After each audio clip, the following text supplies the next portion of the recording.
déjà. Je vous propose d'être efficace, de vous faire un petit préambule, mais ensuite de laisser la parole aux partenaires de ce jeu, puisque si vous êtes là, en effet, c'est pour vous présenter une initiative qui est à l'origine portée par Ploërmel Communauté, par l'Office de tourisme de Ploërmel Communauté, dans le cadre d'un appel à projet Destination Brocéliande, qui était de révéler les facettes de la destination de Brocéliande. C'est un appel à projet auquel le service tourisme de Ploërmel Communauté a répondu en janvier 2024, qui a été retenu. Donc c'est un projet qui a été retenu par la destination Brocéliande et donc par extension par la région Bretagne également. Il se trouve que c'est un travail que nous avions amorcé quelque part avec des sites touristiques et des acteurs du tourisme sur le territoire de Ploërmel Communauté un peu avant cet appel à projet, à l'automne 2023, avec les sites en présence. Donc évidemment, on y est donc, le château de Josselin, le château de Trécesson à Campénéac, le château de Loya ici présent également, l'horloge astronomique qui est représentée ici aussi par Arcel, et puis le château de Compère qui est également à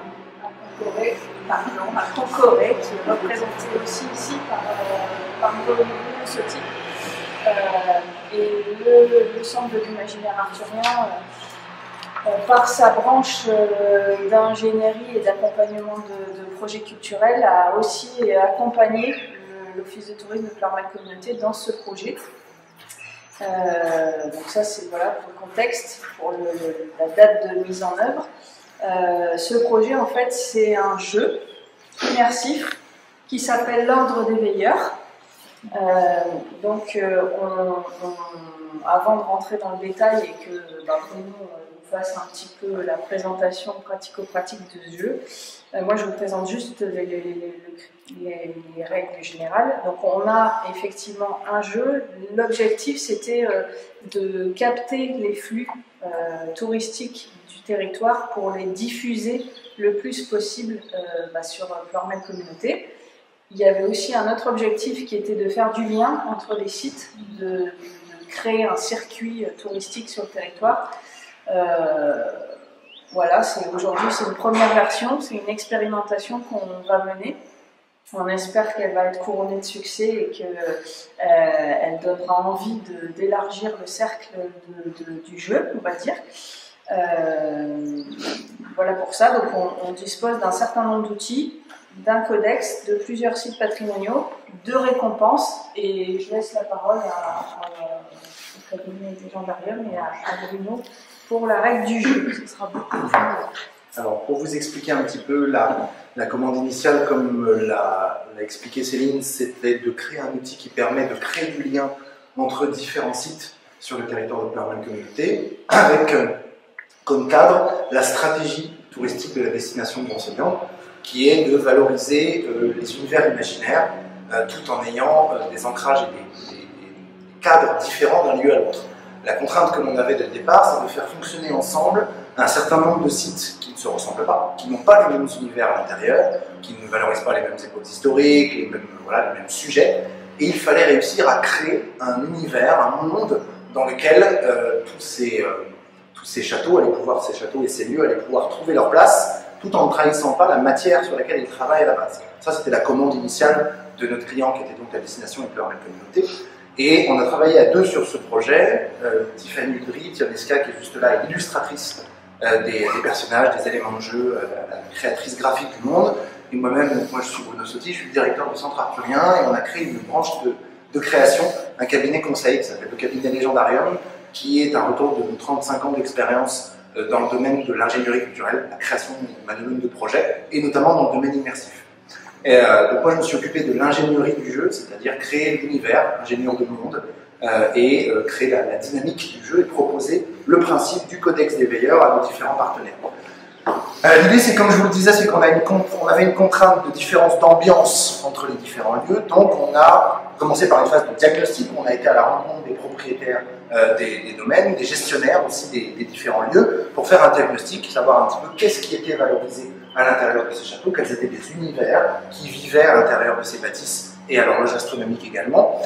Et de ce diagnostic-là, on aura ressorti le fait qu'il fallait se diriger vers un univers aux allures, aux atouts un petit peu du 19e siècle, parce que dans chacune des bâtisses, il y avait un rapport avec le romantisme, avec une vue romantique, avec un esprit que l'on a incarné à travers un mouvement artistique qui s'appelle le steampunk, qui est littéralement punk à vapeur, hein, ça veut dire que c'est du rétrofuturisme.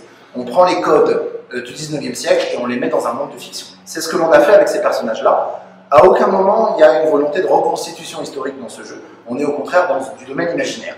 On a créé des personnages. Chaque personnage est une allégorie du lieu qui est représenté. Je vais prendre comme exemple Hector, puisqu'on a l'inspirateur du personnage en direct avec nous. L'objectif de ce jeu, c'est d'attirer les visiteurs d'un site à l'autre. Ils vont résoudre des énigmes dans chacun des lieux partenaires, et plus ils avancent dans leur quête, plus ils collectent des tampons dans chaque lieu qui leur permettent de déverrouiller des petites récompenses. Et lorsqu'ils arrivent dans le lieu, sur le document de jeu et dans les différentes étapes de leurs énigmes, ils sont accueillis par un avatar, par une métaphore, une allégorie du lieu dans lequel ils sont accueillis. Donc on a travaillé le développement de ces personnages, ça est passé par des phases de création en lien avec les gestionnaires des domaines et des sites, pour avoir quelque chose qui représente à la fois un univers commun entre tous les lieux, mais qui soit évidemment représentatif du lieu dans lequel on est. Là, par exemple, on a le personnage d'Hector, qui représente l'horloge astronomique de Bleu Hermel. Il y a une légère inspiration. C'est très léger. Il est né, Hector, de nos conversations avec Frère Arsène, qui est juste ici.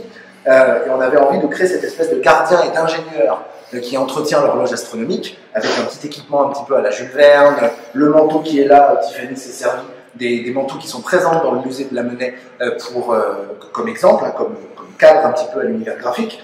Et donc chaque personnage a été construit comme ça. Une allégorie du thème, des visuels, des choses que l'on peut avoir à l'intérieur. Si par exemple on prend Anatole, là qui est le personnage du château de Loya, dans le château de Loya, on a tout l'univers du XVIIIe siècle, de l'exploration, on a un cabinet de curiosité, de retour de voyage. Donc on a créé cet explorateur qui fait écho aux grands explorateurs marins. Comme je le disais, on n'est pas dans de la reconstitution, donc on est dans un costume qui évoque certaines choses que l'on retrouve dans le château, qui font un peu un clin d'œil, mais on essaye de créer, à travers le travail de Tiffany et le travail de création derrière, une unité graphique entre tout ça, puisqu'on est dans différentes ambiances. On a comme système de jeu cette carte, le codex des veilleurs. Donc, les veilleurs, c'est l'ordre des gardiens. Tous ces personnages mis ensemble, c'est l'ordre des veilleurs qui doivent sauvegarder notre patrimoine, parce qu'il y a une menace qui s'appelle le voile de l'oubli, qui vient détruire petit à petit les ruines de châteaux, la mémoire collective. Et donc, pour rejoindre cet ordre des veilleurs, il faut réussir les énigmes qui sont à l'intérieur de cette carte. Donc on part sur une exploration de territoire, avec ce grand modèle-là. On est envoyé en mission par un mystérieux personnage qui s'appelle Ambrosius, et l'idée c'est d'envoyer les visiteurs dans les différents sites. Lorsqu'ils arrivent sur place, ils ont une énigme à résoudre, et au fur et à mesure de leur aventure, ils vont tamponner les différents lieux. Donc c'était l'idée de créer une dynamique sur le territoire, et plus on va visiter de lieux, plus on déverrouille des petits cadeaux, des petites récompenses dans l'univers du jeu, et notamment les reproductions des cartes des personnages, les badges avec les animaux totems. Il y a cette idée de décliner en fait un univers entier qui peut permettre derrière de fidéliser un petit peu les visiteurs. Donc voilà, cette expérience-là, elle va s'accompagner aussi d'un événement physique. Sur une semaine complète au mois de juillet, il y a un personnage de l'univers qui va être présent, incarné par un comédien, dans les différents lieux où le jeu a lieu. Et ce comédien va faire une démonstration théâtralisée de l'univers pour inciter les visiteurs en saison estivale à commencer l'aventure. Voilà en quelques mots ce que c'est que l'ordre des veilleurs. Comment il est le personnage du château de Josselin? Alors le personnage du château de Josselin, Hermione.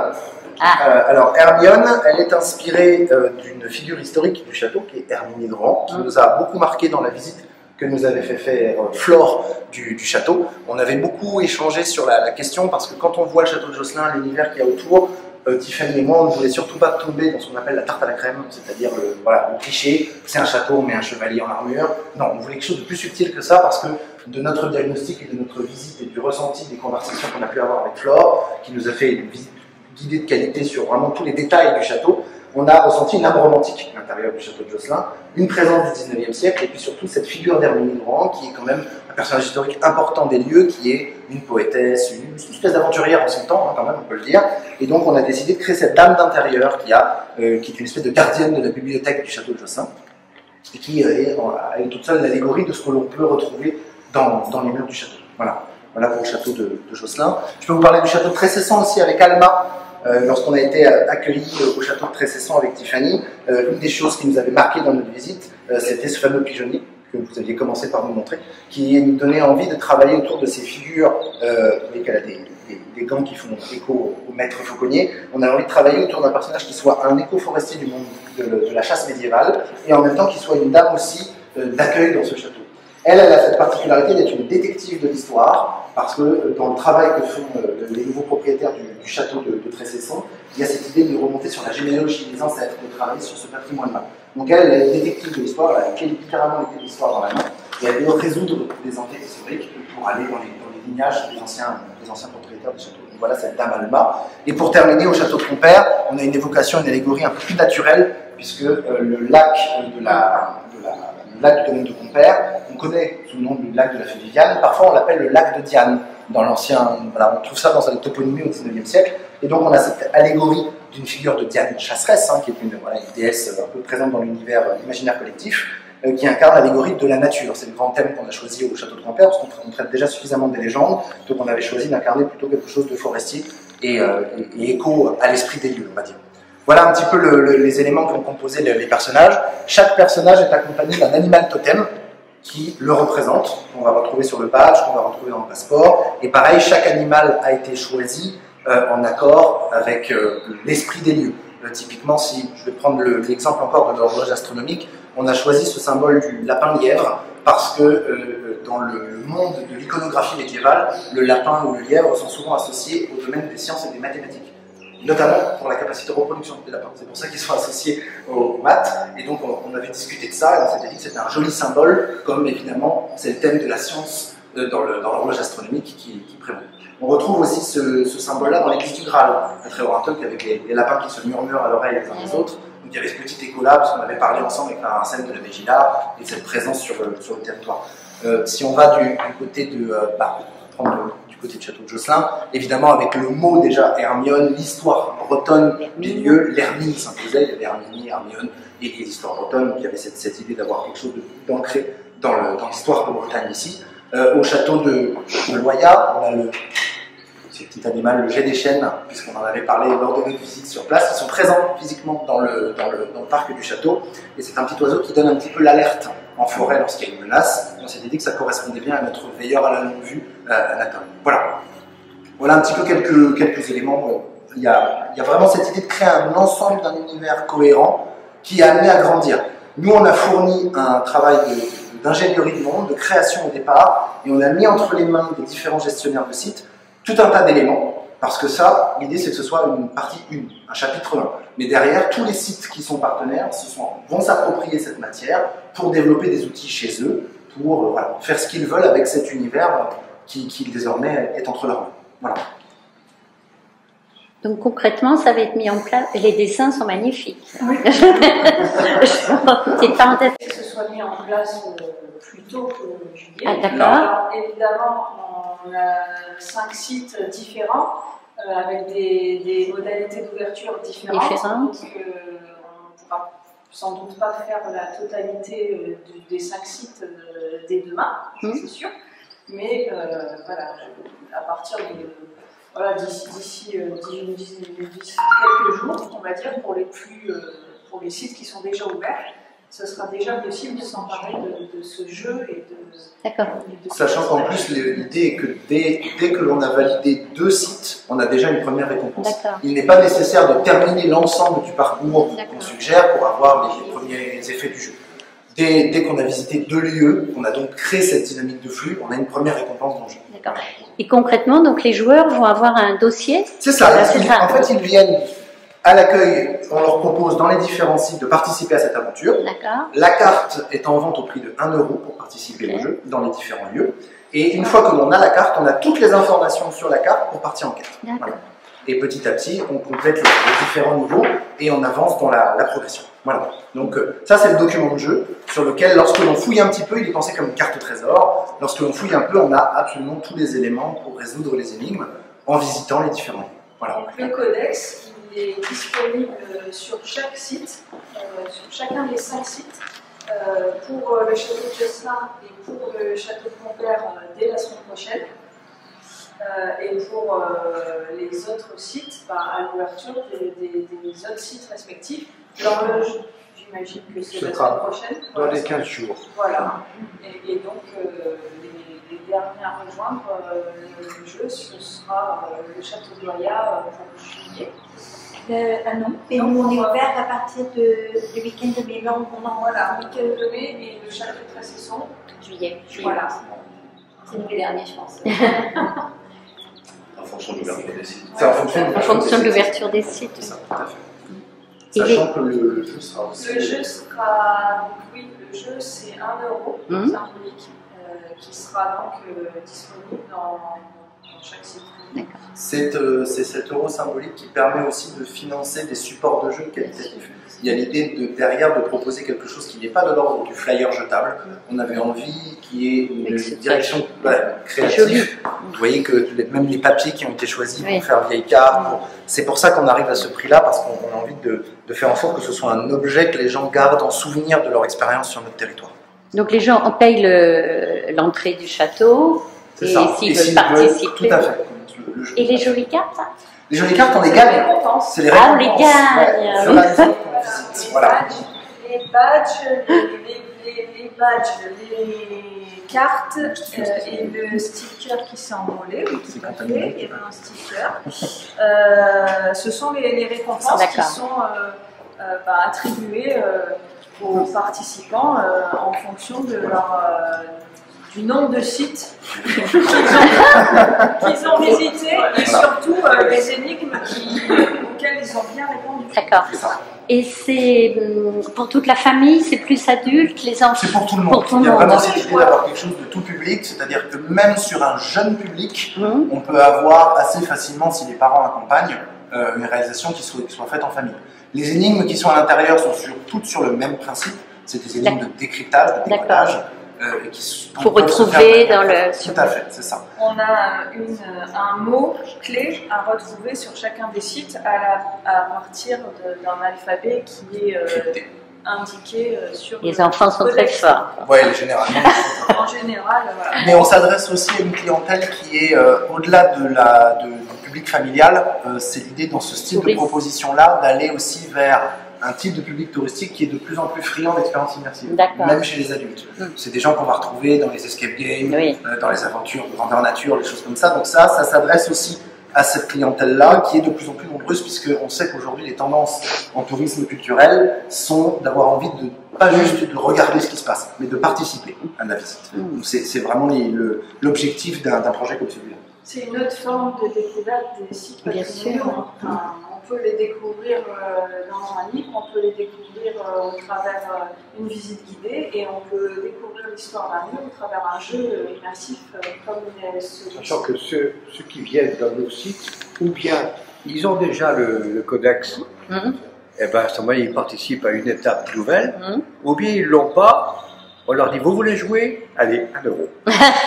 Et puis vous faites le tour de tout ça après. Voilà. Donc le nom du jeu, c'est l'ordre des veilleurs.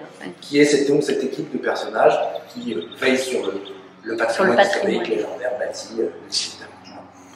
Et pour votre information, l'Office de tourisme de Farman Communauté dispose déjà depuis quelques années de 2 veilleurs, on va dire une veilleuse Eleanor sur Josselin, qui chaque été fait la balade montée de la cité médiévale en costume. On pourrait très bien considérer que c'est une veilleuse supplémentaire. Et à Pleurmel, on a aussi depuis 1 an ou 2 ans un veilleur qui valorise le patrimoine et l'histoire des contes et légendes de Pleurmel chaque été aussi. Parce que ce n'est pas figé dans un type de médiation. C'est-à-dire que là, on le propose sous forme de jeu, mais ce concept-là peut s'incarner sous forme de visite théâtralisée avec un comédien, une comédienne en costume. Ça peut être des ateliers pour les enfants. Dans la commande qui a été faite par la destination avec Pleurmel, on nous a demandé de réaliser un petit livret de conseils à destination des différents sites partenaires pour leur faire des propositions qu'ils veulent développer par eux-mêmes sous forme d'ateliers, de visites théâtralisées, costumées, voilà, de faire vivre cette matière-là. C'est un univers avec une histoire, des personnages, maintenant il faut le faire vivre. Voilà. Et chacun des sites, voilà, tout ce projet a été co-construit évidemment par tous les partenaires ici présents. Bien sûr. Et donc effectivement, chaque site maintenant est libre de s'en inspirer pour visiter un atelier, un événement. Ça peut être aussi mis sur des panneaux de médiation, des parcours dans les musées, voilà, c'est très libre. C'est un outil qui est extrêmement libre et qui permet à chaque site qui a des moyens différents et des compétences différentes en fonction du système de gestion de s'approprier de manière la plus cohérente pour diffuser.